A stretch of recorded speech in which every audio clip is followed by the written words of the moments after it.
democratically chose two options. You gave me the option between Area 51, which is what we're doing today, and parallel or multiverse universes. So I really actually liked both of those ideas. But Area 51, I don't know, has a little more spectacle to it.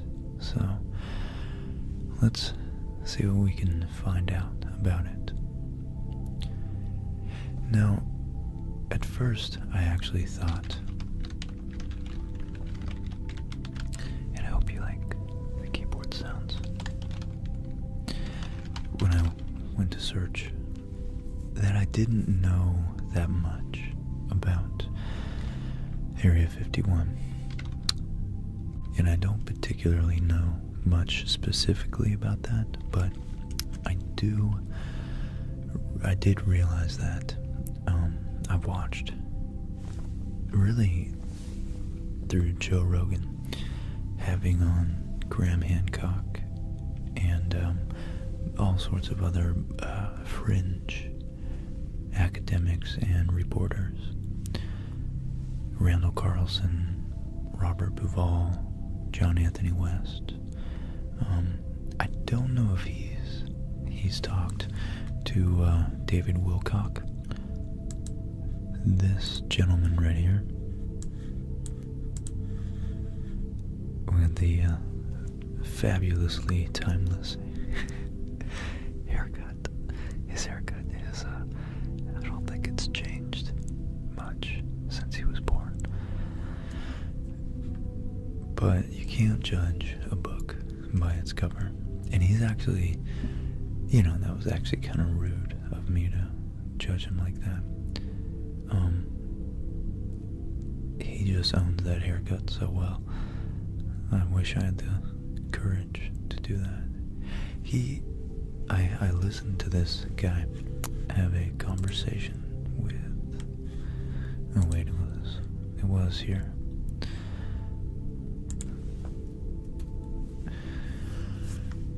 With Graham Hancock, about, well, it's funny, it's the meeting of the cocks, I guess, about, well, the origin of humanity, secret origin. And there's a whole rabbit. I'm gonna really try hard to stay on track. I'm just trying to give you a context for my understanding of this. So, Graham Hancock is a journalist and author, and he writes anything about things, fiction and how do you, the threshold of nonfiction. He tries to accumulate facts in some of his books and extrapolate from them and posit, potential origins of humanity and more mystical elements of history, such as maybe the potential, the possibility of an advanced civilization that was on Earth 15, maybe even 30,000 years ago. So I think that's very, very, very interesting to me, especially when they have some evidence, such as Göbekli Tepe. And you know what?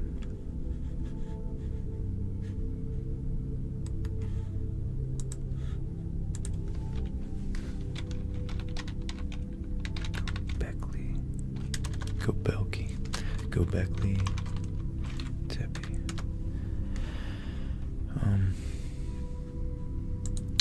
Look up some images for you guys.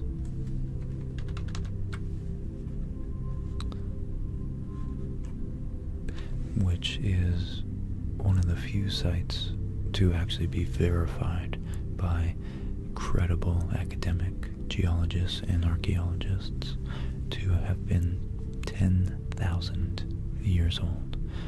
So 10,000 years ago in Turkey, which is not, of course, is modern day Troy. It's not, probably only a couple 100 miles away from where we think Troy was. 9,000 years after this, mind you.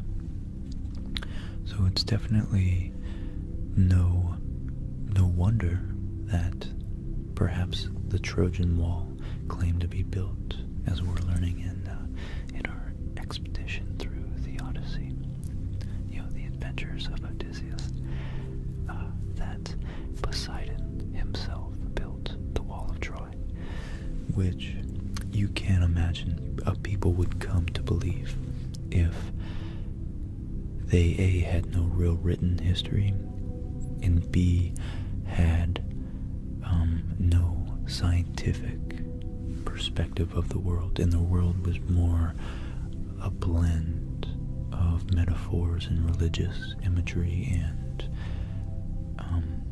a living world, really, that was very much infused with spirituality. So it wouldn't be a stretch for them.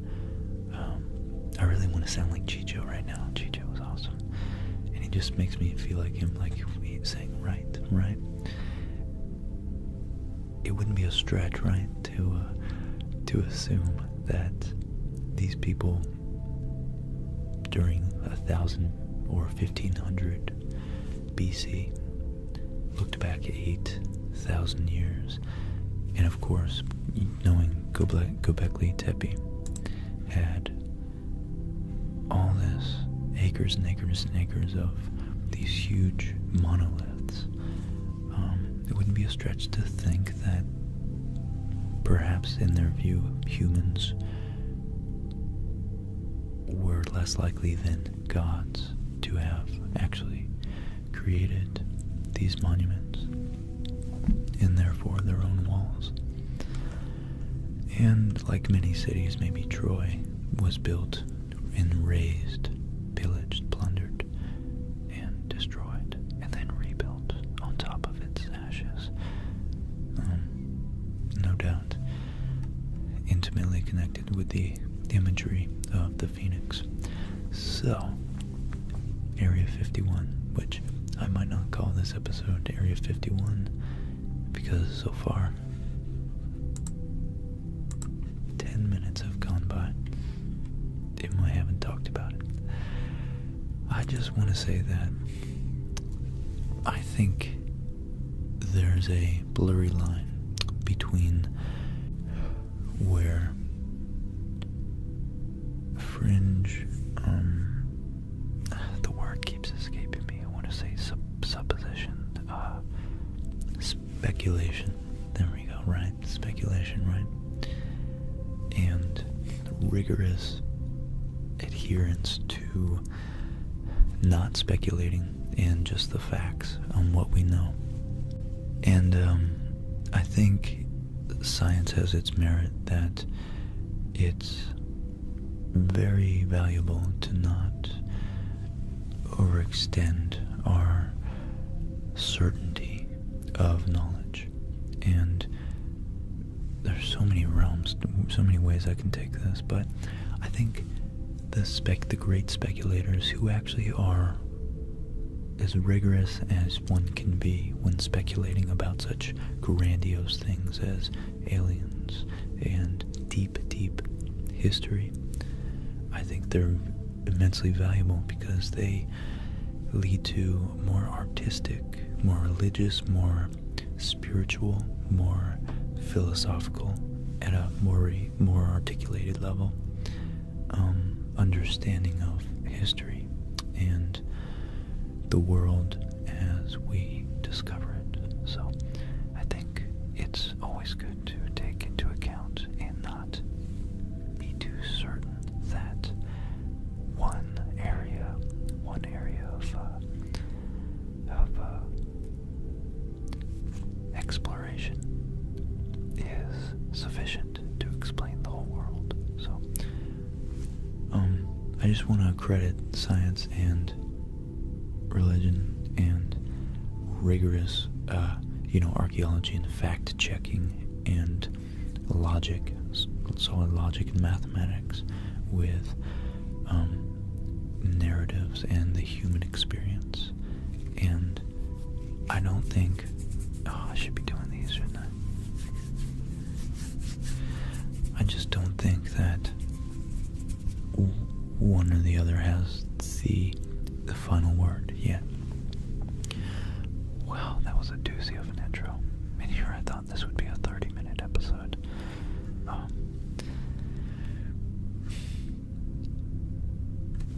So, in the middle of the barren Nevada desert, there's a dusty, unmarked road that leads to the front gate of Area 51. It's protected by little more than a chain-link fence and a boom gate and intimidating trespass signs.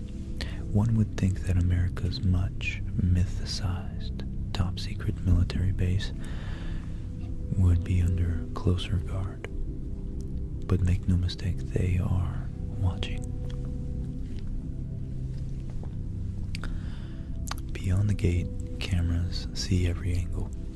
On the distant hilltop, there's a white pickup truck with a tinted windshield on everything below, peering down on everything below. Locals say that the base knows every desert tortoise and jackrabbit that hops the fence.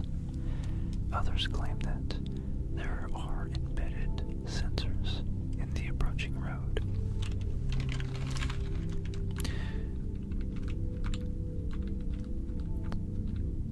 And of course, the fact that this speculation, I'm sure, does nothing but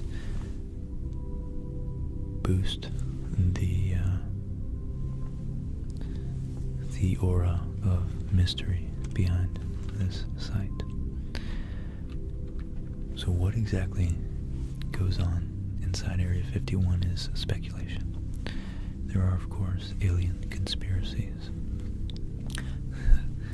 that galactic visitors are tucked away somewhere inside. One of the more colorful rumors insists that the infamous 1947 Roswell crash was actually a Soviet aircraft piloted by mutated midgets, and the wreckage remains on the grounds of Area 51. That's quite a wild speculation, but I don't know, maybe I'm laughing because I'm secretly scared that it's true. Some even believe that the U.S. government filmed the 1969 moon landing in one of its hangars. For all the myths and legends, what's true is that Area 51 is a real and still very, very active military base. There may not be aliens or a moon landing movie set inside those fences, but something is going on, and only a select few are privy to what's happening further down that closely monitored, windswept Nevada road. And you know what? I have a little black book of secrets right here.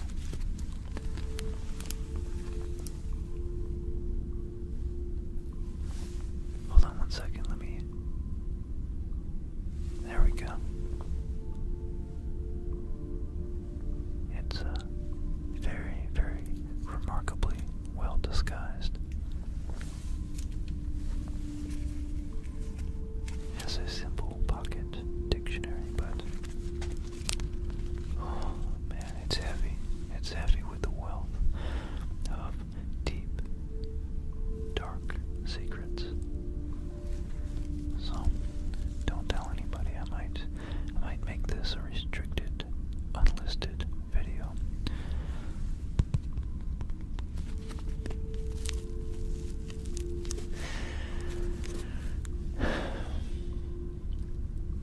the forbidden aspect.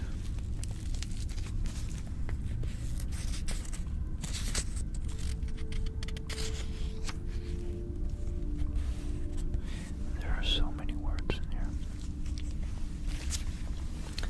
Here's an alias page, just in case someone asks me to open it up.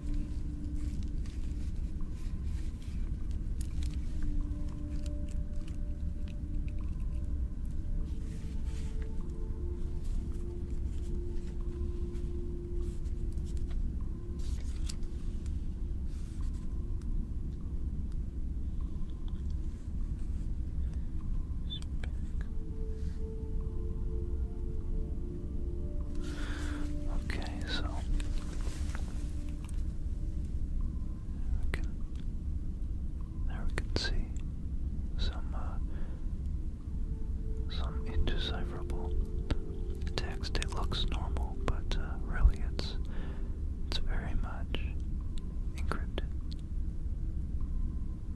It's just there to fool you.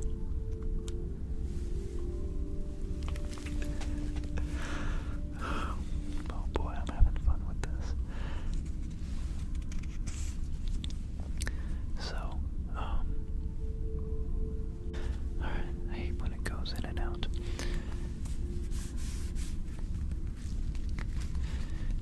So the forbidden aspect of Area 51 is what makes people want to know what's there, says aerospace historian and author Peter Merlin, who's been researching Area 51 for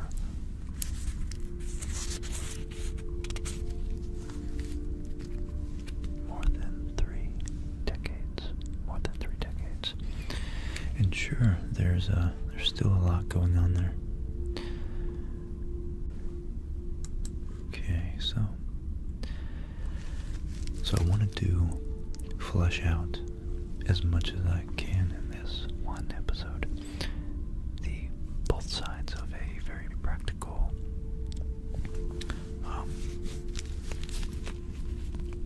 very scientific, very objective, and dispassionate, skeptical of certain skepticism view, and also a more, I would say, a more believable. It's funny because these words are very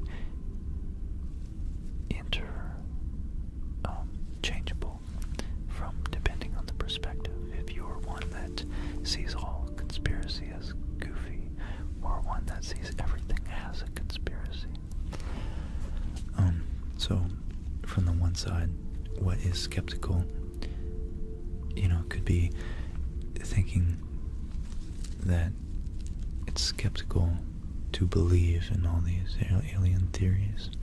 But on the other side, if you're one who is a conspiratorially minded individual, you might view everything, you might be skeptical of the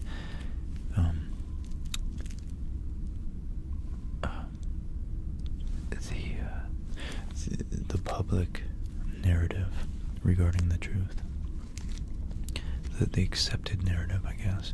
But anyways, I wanted to look at some of the evidence that Area 51 aliens are real. So,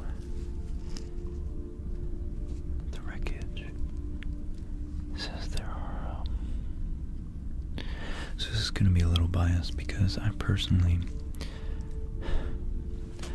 I've listened to Tom DeLonge from Blink-182, which, if you guys haven't heard about his departure from Blink-182, especially if you liked their music, you should go check out the Joe Rogan podcast with Tom DeLonge. And it is particularly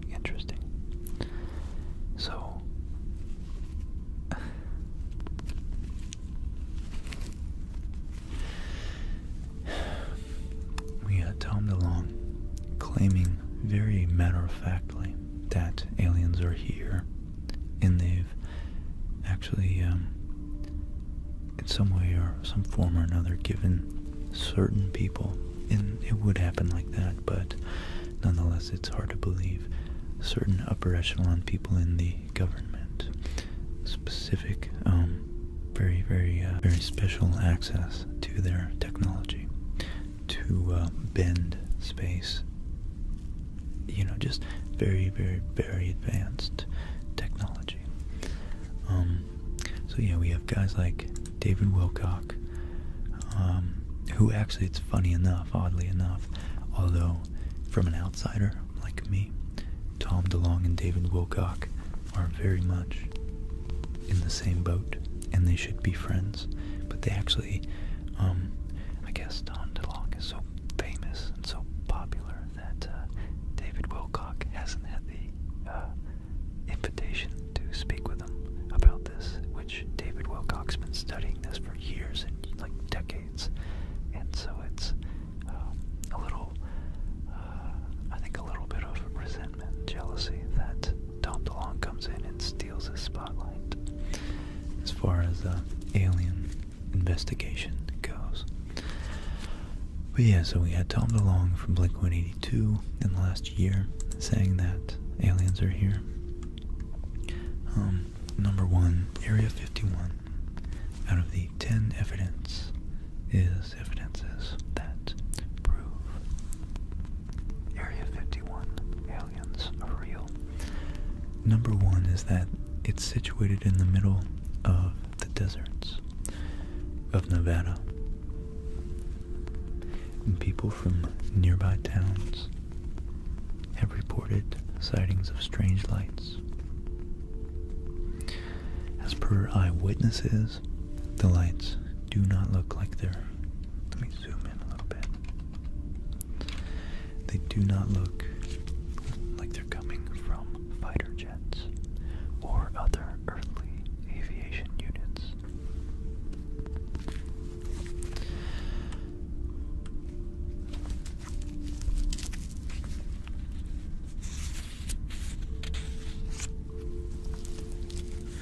So, number two.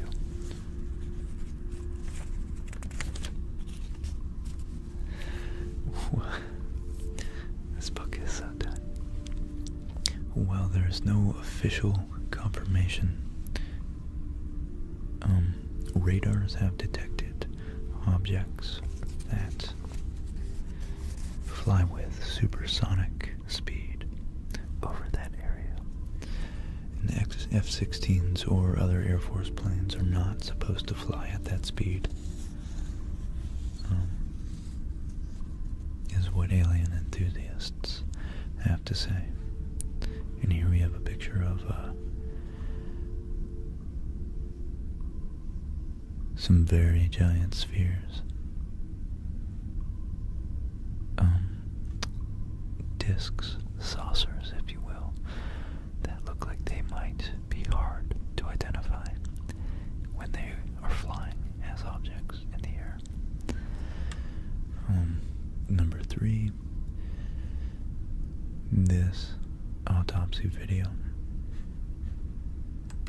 This is a video, really. Wow, that's very, I guess I should have warned you guys before that, but I don't know. I was watching Mad Men the other day with Molly, and the first wife of Don Draper, the main character, put on a fat suit. She's, her name's, January Jones. Very attractive, very good actress. And I actually recognized her from the X-Men, but also from Last Man on Earth, which I love that show. And she is skinny as a toothpick. And the point of that is that her fat suit, I literally had to Google it to see if, because I couldn't believe that they would make her do something so unhealthy as gain that much weight for her role, you know. So, come to find out, it was a fat suit, and it was so well done you wouldn't know. You simply wouldn't know. Oh. I'll show you. So I think that the aliens, at least pictures of them, could definitely be manufactured. Granted, I'm sure the technology is much, much better nowadays. Look. Yeah, look at this. So that's her in the fat suit. And it's just, I mean, these pictures don't necessarily do it justice. But she's relatively skinny. Not relatively, she's objectively skinny in real life.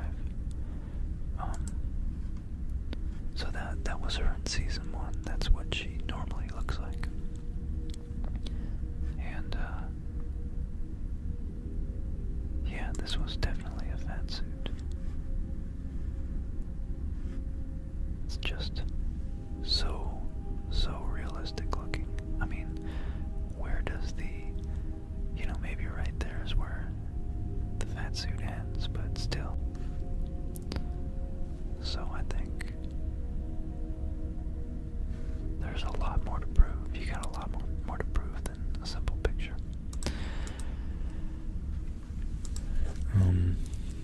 But I'm keeping an open mind because the Drake equation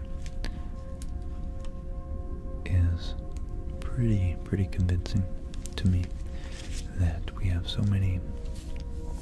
We just have billions and billions of stars in our galaxy alone, just our galaxy, and they think trillions of galaxies. We'd be pretty darn special if we truly were the only sentient beings out there. So I just think a lot of this is hopeful, and I also think that it distracts from putting forth genuine effort to make the world that we do know exists and the people we do know are real and suffering, really suffering, and assuaging their suffering, So I'd like to focus on what we do know before we start speculating about conspiracies, but nonetheless I do think it's fun. So the corpse of the alien is believed to have been collected from the crash site. They came in and they grabbed his shirt, ripped it off, and collected him. Number 4, the crash remains of Roswell.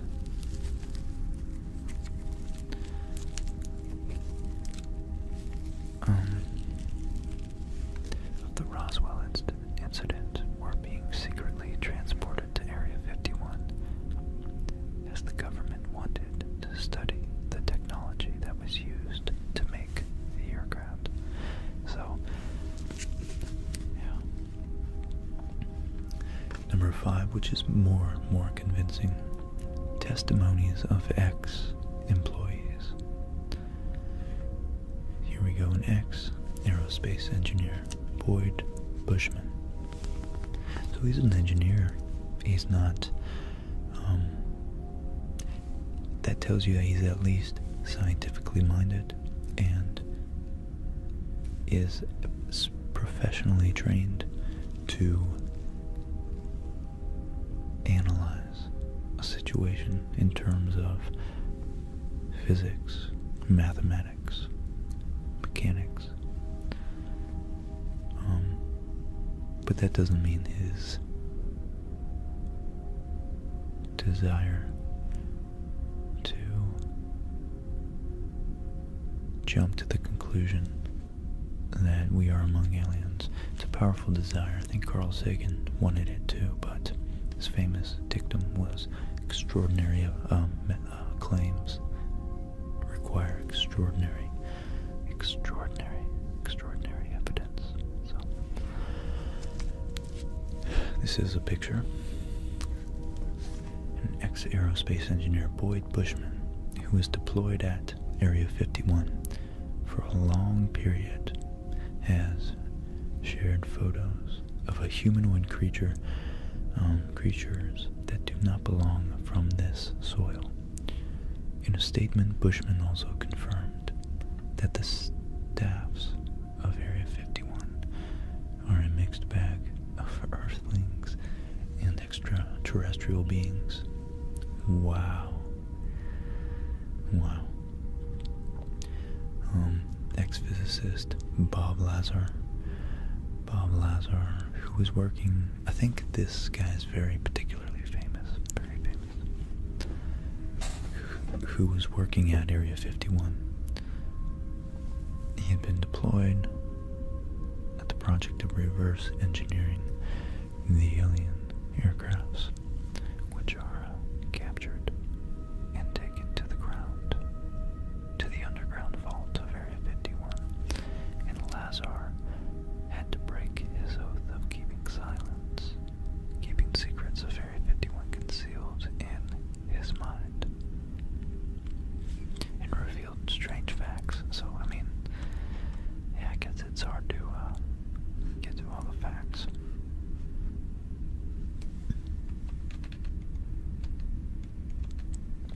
And here, if we zoom in, it says the collocated structure, a shell 15 centimeters thick, a waveguider, a positron emitter, a gravity amplifier head, a seat. That's what it says, a seat. So it's just weird juxtaposition, I guess. All forms inside are smoothed for electronic charge retention. That's interesting. Maximum angle of lens effect. Wow, okay. Rings. See, this is the type of stuff that convinces me. So, but again, I think Carl Sagan was a great example to follow when being skeptical. Gravity waveguides. Focus ring stacks, same thing. Millimeter electromagnetic waves pulsed through the shell casing, and the extent of hull structured as metallized waveguide. Interesting, very interesting. Wow. And honestly, an alien interstellar, or at least, interstellar spaceship, it does make sense that to deflect the maximum amount of debris to be most aerodynamic and particle dynamic, I guess, space dynamic, you would want the edge to be as small as possible, the leading edge, and then taper up from there, so that the particles, it can slice through a field of particles. Let's back out a little bit. So number 7, there are video footages that show an ex-engineer working from Area 51 claiming that there were 4 live aliens who used to be stationed at Area 51 and worked alongside humans in the flying tasks of strange-looking aircrafts of futuristic designs. The engineer had worked there from 66 to 79, 1979. Okay, so in July 2014, a tourist named Sandra reported the sighting of a real UFO over Area 51. She had filmed the UFO's flight while she was traveling through the desert and was recording the area in her movie camera from the bus window. She spotted something fly real fast before she could even react. Then the object was gone.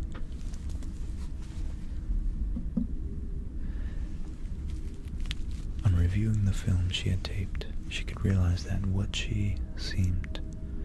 seemed to be a flying bird was an alien UFO in reality. In reality.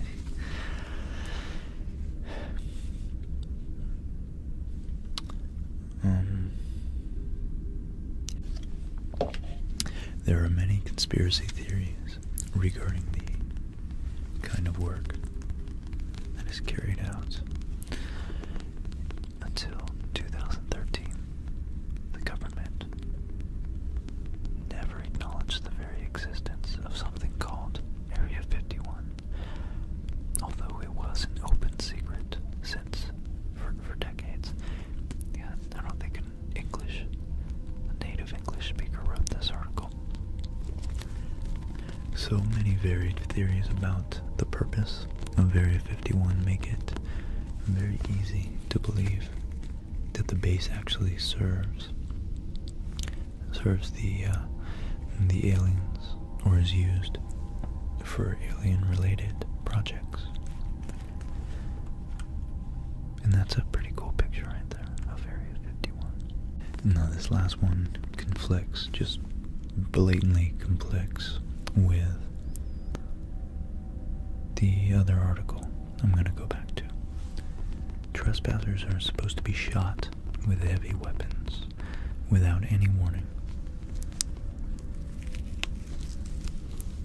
Such high security gives the notion that it has to be the aliens who the government is trying to cover up. But in reality, we are far from a global community. We're global in the sense that we do interact, but we don't even trust our own government.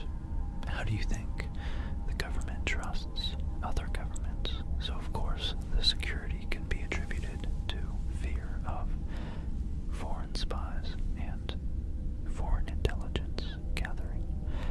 So I'm not convinced yet.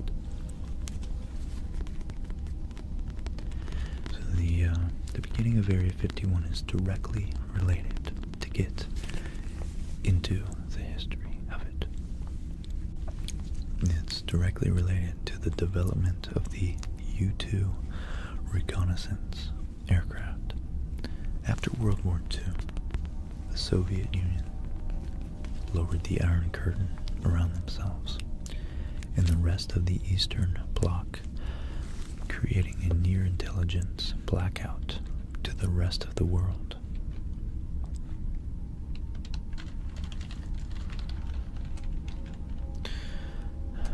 Oh, it's a curtain. I was thinking of the metaphor as a wall. So if you lower it, that means you're open, but it's a curtain, so lowering it means you're closed to the rest of the world. So the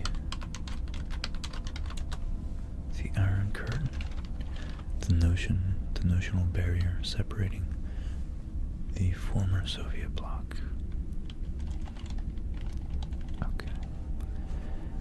And just so we know, so we're clear. Wow, look at that. Here's a good picture. And maybe this one's better. Okay. The route of the Iron Curtain Trail. So it's just east of Finland. It's on the eastern side of the Baltic Sea. So Estonia, Latvia, Lithuania, Poland, East Germany, the Czech Republic, Slovakia, Hungary, Romania, Bulgaria, and they were all on the within the Iron Curtain.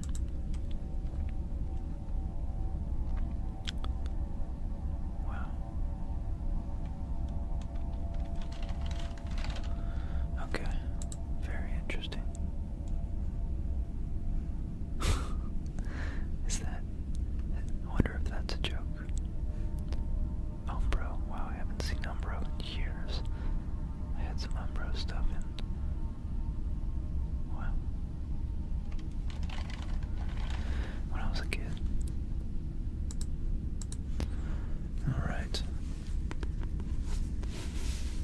when the Soviets backed North Korea's invasion of South Korea in June 1950, it became increasingly clear that the Kremlin would aggressively expand its influence.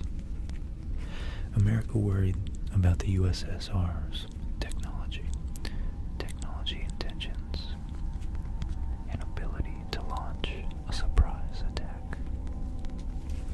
Only a decade removed from the Japanese attack on Pearl Harbor. So, anybody old enough,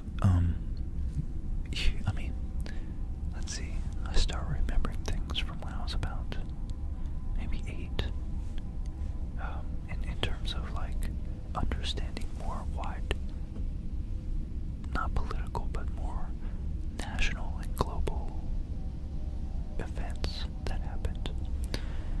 So anybody maybe born, or an intelligent kid born before that, later than that, but maybe 1993, definitely remembers some shape, some form of 9/11.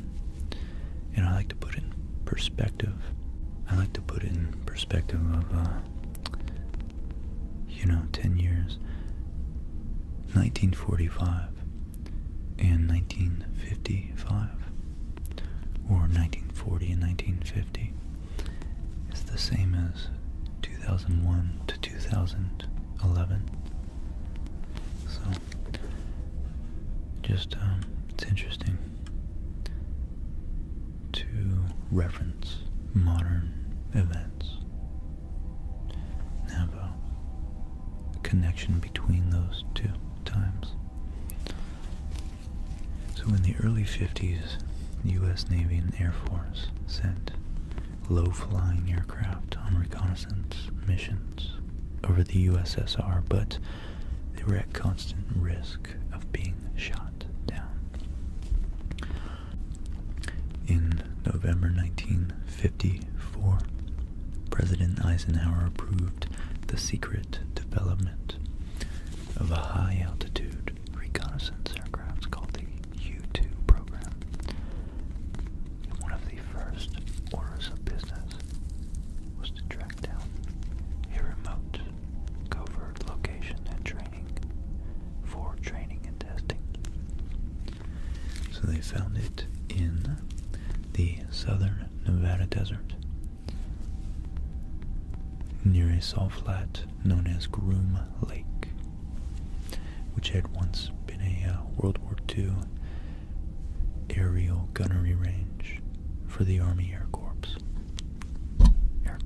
pilots. Known by its map designation as Area 51, this middle-of-nowhere site became a top secret military base to convince workers to come. Kelly Johnson, one of the leading engineers there of the U-2 project, gave it a more enticing name: Paradise Ranch. And here we have a nice little, I wonder where that font came from. Maybe some early sci-fi movies. But we have a nice cool little road sign. It says extraterrestrial highway, I think, with a bunch of stickers on it. So, making a myth, the U-2 testing began in July 1955, and immediately reports came flooding in about UFO sightings, unidentified flying objects. If you read the details of a 1992 CIA report that was declassified with redactions in 1998 and then released nearly in full in 2013, it's easy to see why.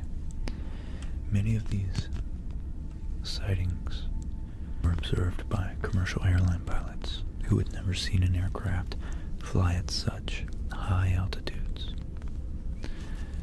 whereas today's airliners can soar as high as 45,000 feet, which is 9 miles, I think, almost 9 miles.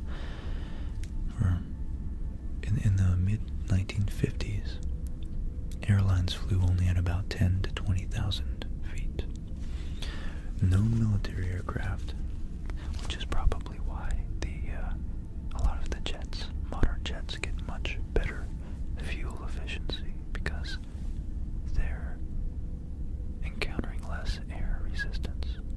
I think maybe they're tapping into more powerful upper altitude climate, or not climate, but atmospheric currents, wind currents.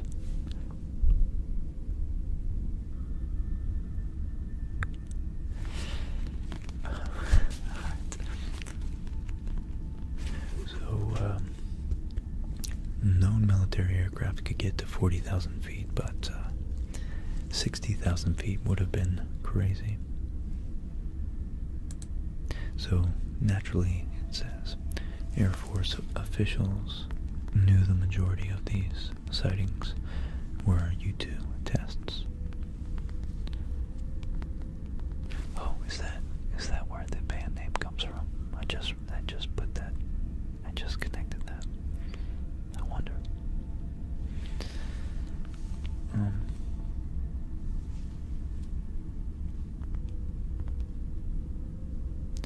But they were not allowed to reveal these details to public.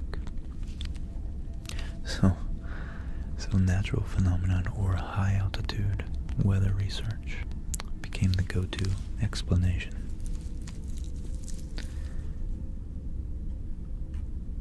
What's also interesting about the most recent 2013 report is that it confirms Area 51's existence, while the 1998 version does have significant redactions when referencing the name and location of the U-2 test sites. The nearly unredacted version from 2013 reveals much more, including multiple references to Area 51, Groom Lake, and even a map of the area.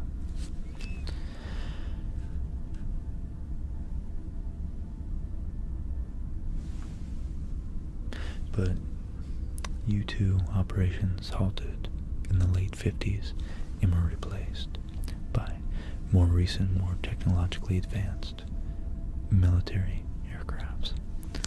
Of course, over the years, the A-12 and numerous stealth aircrafts like the Bird of Prey, the F-117A, and the Tacit Blue have all been developed and tested out there.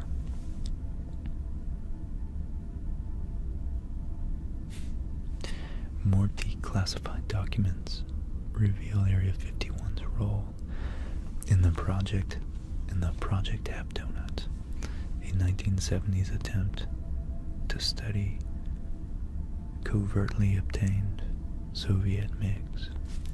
Wow.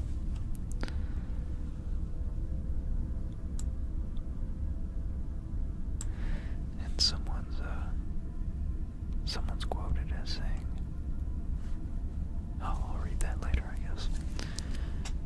So our resident aerospace historian Peter Merlin says they flew them over Area 51 and pitted our own fighters against them to develop tactics against the MiGs. And they learned that you can't outturn it, but you can outrun it. And it's still going on today. So instead of MiG-17s and 21s, there's MiG-29s and Su-27s. The fights are ongoing. In September 2017, an Air Force Lieutenant Colonel was killed under mysterious circumstances when his plane crashed in Nevada and the Pentagon would not immediately ID the aircraft. It seems he was most likely flying a foreign jet obtained by the United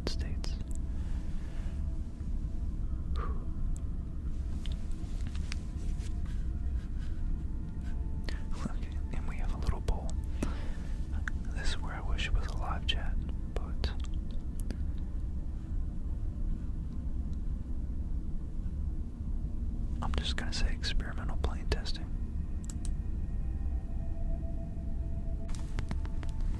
And look at that, it's 41% only think it's not aliens. Still a roughly even ratio though, 60-40. So in 1989, the year I was born, alien conspiracies gained ground when Bob Lazar claimed in an interview on Las Vegas local news that he'd seen aliens and had helped to reverse engineer alien spacecraft while working at the base. Many have disregarded this as fiction and are even offended at the notion that, including Merlin, who has spent years talking with the former Area 51 engineers and employees, angered by all the fuss about ETs. Merlin says some are even mad because they worked on these things and they built these amazing planes. This is actually Earth technology, and you got folks out here claiming it's extraterrestrial when it's really good old American know-how. That's quite the quote. That's the one I was gonna read. So here's a good. So we have the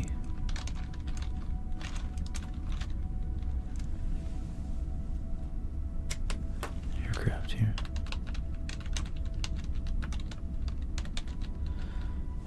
The aircraft base. Sorry, I was busy unplugging my keyboard so I could type on it. Yeah, we can see, runways, base facilities. Not really sure what this is. But mountains just run off from the rains. I was working at the Yuma Proving Grounds last, I think, two years ago. And, it's pretty secretive. It's definitely pretty secretive out there. So today, it's very much in use. According to Google Earth, new construction and expansions are continually happening. On most early mornings.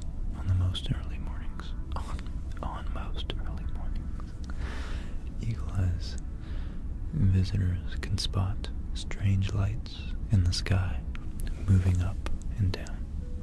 No, it's not a UFO. It's actually the semi-secret contract commuter airline using the call sign Janet that transports workers from Las Vegas's McCarran Airport to the base. As for what's happening these days, in America's most secretive military base, few know for sure. Merlin has some educated guess, including improved stealth technology, advanced weapons, electronic warfare systems,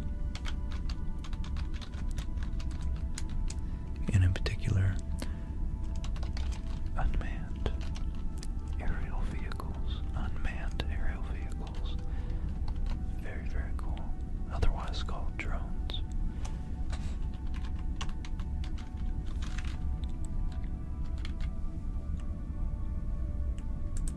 And then other classified aircraft.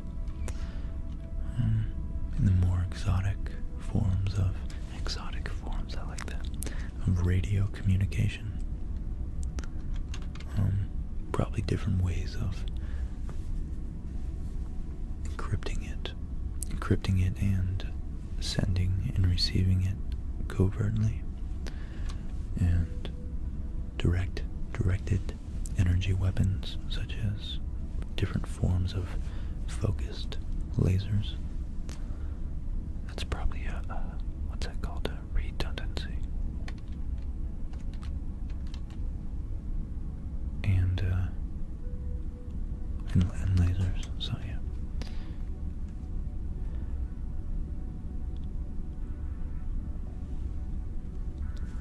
yeah, Merlin hits it on the head. Anytime, at the most basic level, psychologically, anytime you have something secret or forbidden, it's human nature. You want to find out what it is. And what a better way to end this episode with that little quote. I like that. I would like that, wouldn't I? So, well guys, I was going to read some of the Wikipedia article, but that article was pretty sufficient, and I have to get going to my job. Top secret. I can't be late. They locked down the facility at a certain time, and I must go. I must depart.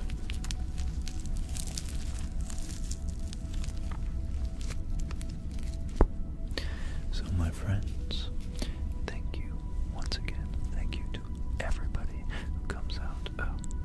You guys show so much support, and I don't know, you guys keep the channel alive. I love it, and I'm so grateful for every single one of you. I wouldn't be doing this without you, so thanks for the democratic suggestion of this awesome video topic. I do love exploring these when we get to speculate. I love speculation, so I look forward to many more, and I hope each and every one of you sleep extra well tonight. And as always, I want you to wake up feeling refreshed, a good night's sleep. If you went out drinking last night, drink plenty of fluids, and try not to do it for a couple days. Clear your mind. Eat some good, healthy, fresh, non-preservative food. And I say that because Molly's been getting me to eat good, and I do notice it. I really do. You guys are all great, and I hope you tackle the world with as much piss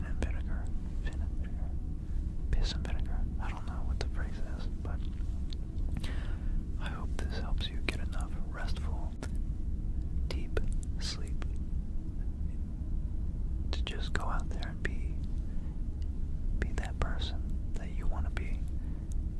You know, fake it until you make it, and that's the only advice I could give you.